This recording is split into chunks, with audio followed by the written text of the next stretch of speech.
Welcome everybody to this presentation entitled Towards an Efficient Simulation Framework for Plasmonic Organic Hybrid Electro-Optic Modulators. I'm Alberto Tibaldi from the Department of Electronics and Telecommunications of Politecnico di Torino. So, in order to set the ground and to have a reference case study, we are going to focus on this paper from Nature Photonics and on its device. This is a paper from the group of ETH Zurich of Professor Leuthold. This device is based on Pokel's effect, which is obtained through the application of a radiofrequency field to a DLD-164 electrosensitive polymer. This device is based on plasmonic phase modulators, and this is very interesting for a number of reasons. First, these devices are not diffraction limited, enabling compact, very compact footprints. These devices enable large radiofrequency fields even with moderate driving voltages. The bandwidths are ultra broad and the energy consumption of the order of femtojoule per bit. This is a 3D sketch of the device. You can see first the input and output dielectric waveguides, the left one, the one where we insert the incident field, the right one, the one from which we extract the output field. Probably the most complicated part of this device is the splitter and also the recombiner, of course, because it's the section which converts the dielectric mode from the input or output waveguide, whatever, into the plasmonic modes of the phase modulator, which consists of these two slots, the top one and the bottom one, which in general can be also different. The first part of this presentation will be focused on waveguide simulations, meaning try to understand, to predict the physics of this object, starting just from the study of the cross-section indicated here. In particular, we are interested in the effective refractive index versus the radiofrequency voltage, where we take into account the electro-optic effect by means of this expression. This is a simplified expression, just taking into account the radiofrequency voltage and the slot width. You can see that these curves are pretty linear, and they are two curves intersecting at a certain point, which is the on voltage, meaning the voltage at which we have the maximum transmission in the modulator. These are obtained with isolated slots, meaning that they are two independent, uncoupled simulations, one per each slot. A different exercise, if you want, is the coupled slots problem, meaning study just a single simulation which contains both the slots. Okay, here you can see that this is an anti-crossing-like region, which is something pretty common in coupled mode theory when you have strong mode coupling. But far from it, the behavior is pretty similar to the isolated slots one, meaning the slopes of the almost straight lines are almost parallel to the ones of the isolated slots. The third exercise is studying coupled slots, but multiphysics, meaning that we study exactly this cross-section first with an electrical quasi-static simulator, when we put a radiofrequency voltage here in the middle and we ground the two rails. We take this input profile and plug into the optical solver And you can see that, okay, here almost the same, but the slopes are slightly different, and this has an impact on the Vπ voltage. Vπ is the swing between the on voltage and the voltage at which the phase difference between the two modes or branches, whatever, is pi, so that at the end they destruct. You can see a 2 volt difference between the two approaches, the green and the red one, and the blue one, multiphysics. And by the way, this is close to the experimental findings. This is a generic property for whatever modulator length. You can see that for short modulators you reach also something like 3-4 volt difference.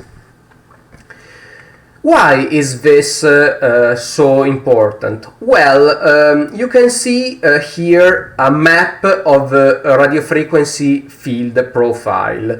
Not so easy to be read. You can just see that here the field is slightly darker because the two slots have different widths. But you can appreciate much better the differences and whatever by looking at cuts. For instance, this is a central cut in the middle of the slots. And you can see that these results are the ones which could be approximated very well with this expression. But if you look, for instance, at the top of the slots, you can first see these peaks, which are the diverging fields at the metal corners. But more interestingly, this tail here, which contributes to the electro-optic effect. And the same or similar observation when you cut at the end of the electro-optic polymer. Right now you don't have so much, but inside here you have a huge tail, which means that we have to perform also the electrical simulation to have accurate results. So this ends the first part of the presentation. We focused just on waveguide simulations, and we can predict quite well the modulator Vπ. But we cannot do much more than this, because waveguide simulations provide no idea at all about the other figures of merit, such as extinction ratio or insertion loss. And this would require studying the device with a 3D FDTD simulation. You can imagine the computational effort is much higher than just the modal simulations.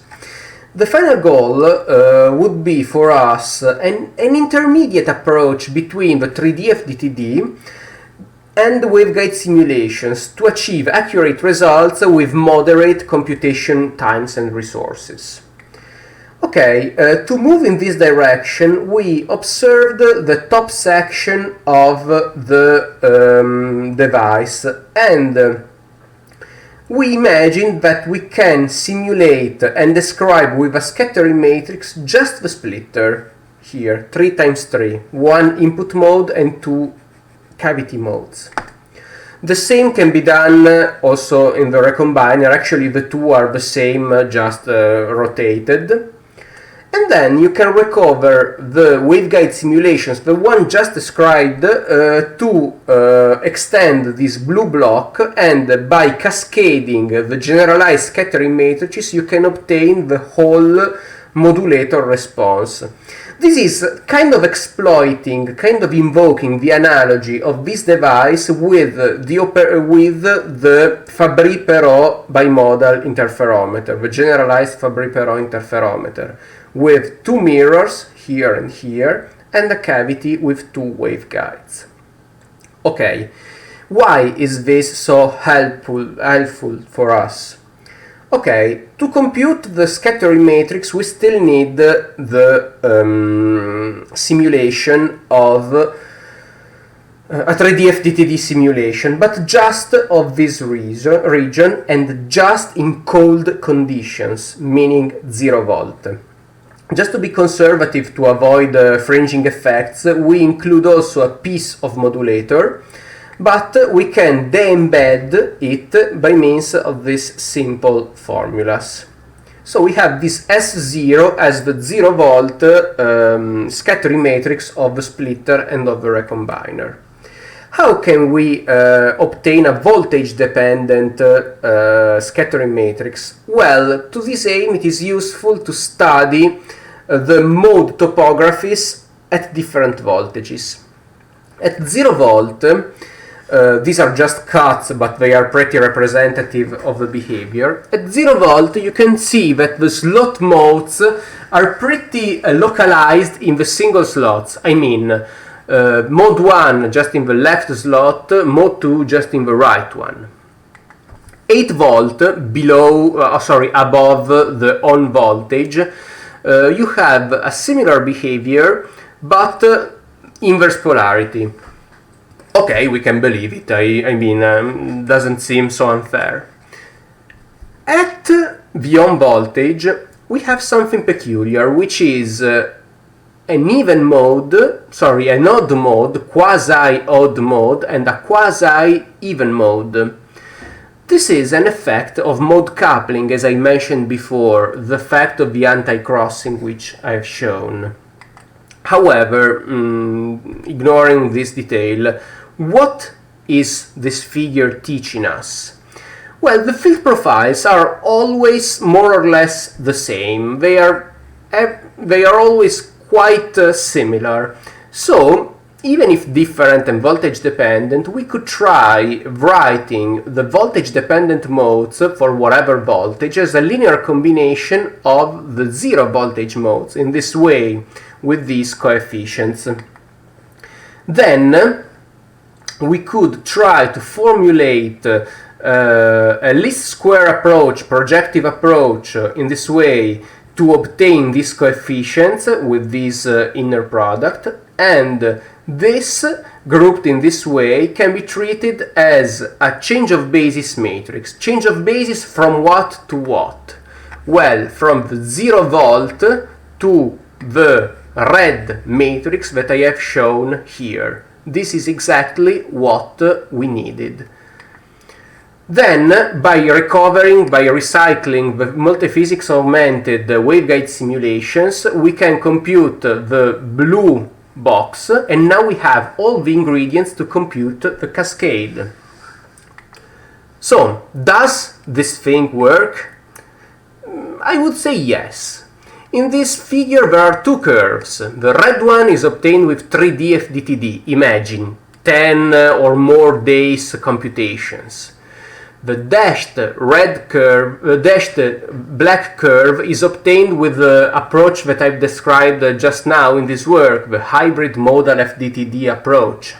You can see that the results are pretty similar even at negative 19 dB levels. And now we are in shape to estimate the insertion loss for this device and the extinction ratio, whose values are pretty reasonable and pretty compatible with the experimental results. But we can do something more, actually. Since the study of the phase modulator is based on transmission line theory, we can study for 3 different modulator lengths, and this allows plotting this synthetic representation of the device figures of merit. Here we can see, for instance, that even if we can accept a high pi voltage, we will have low insertion loss and high extinction ratio. Insertion loss is low because we have a short modulator, so few losses. The extinction ratio is slightly more complicated because it needs invoking some concepts about modal coupling, but still this is quite reasonable and compliant with the literature. Conclusions and final remarks. We described the operation of these plasmonic organic hybrid electro-optic Mach-Zehnder modulators in terms of bimodal Fabry-Perot interferometers. This is interesting because it allows to trace the static characteristics just with a single 3D FDTD simulation at 0 volt of only the splitter section. Some computationally cheap mode simulations of 2D cross-section, some post-processing such as the mode matching, cascades and whatever, And we can also study for free devices with different modulators lengths. Okay, we focused on a very specific device, on a very specific technology, but you can understand that this approach could be applied also to other geometries, to other material systems, to Mach-Zehnder modulators. The important thing is that we still can represent the operation in terms of the two modes. So, my presentation is over. I would like to thank you for your attention, and if you have some questions, I can answer them, or at least